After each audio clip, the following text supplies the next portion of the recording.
মা আমি চলে এসেছি।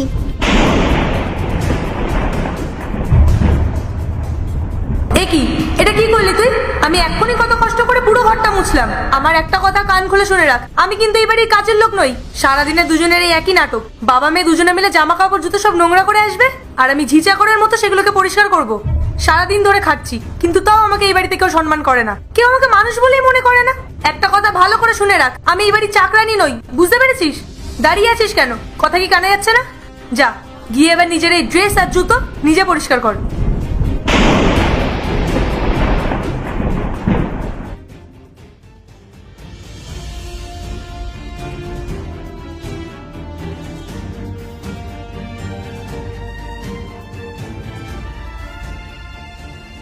আসলে আমি এখন খুব ছোট, তো তাই সবাই আমাকে যখন তখন বকা দেয়, যা করি তাতেই দোষ। আমি যখন বড় হয়ে যাব তখন আর কেউ আমাকে এভাবে বকতে পারবে না। আমি নিজের সব কাজ নিজেই করতে পারবো, তখন মাও আর রাগ করবে না।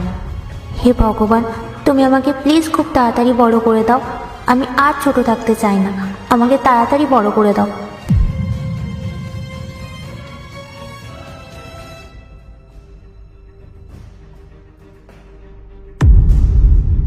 এই সংসারে পা রাখার পর থেকে তোমরা আমাকে আস্তে একটা কাজের লোক বানিয়ে ছেড়ে দিলে। আমি কি মানুষ না? কারোর কোনো হুঁশই নেই। এই যে শোনো, এই জামাটা কি পরিষ্কার না ধুতে হবে? ওটা তো পরিষ্কারই আছে, ধোয়ার দরকার নেই। হ্যাঁ, তোমার তো সবকিছুই পরিষ্কার। কলারটার অবস্থা দেখেছো? যবে থেকে আমি এই বাড়িতে এসেছি আমার মাথা ঠিক নেই। কেউ কোনো জিনিস গুছিয়ে রাখো না তোমরা, যেমন তুমি তেমন তোমার মেয়ে। ওইদিকে মেয়ে তো হুকুম করতেই থাকে, আর এদিকে তোমারও আলাদা রাজত্ব চলে। এই জামাটা কি ধুতে হবে নাকি এটাও পরিষ্কার? আসলে হ্যাঁ, ওটা ধুলে ভালো হতো।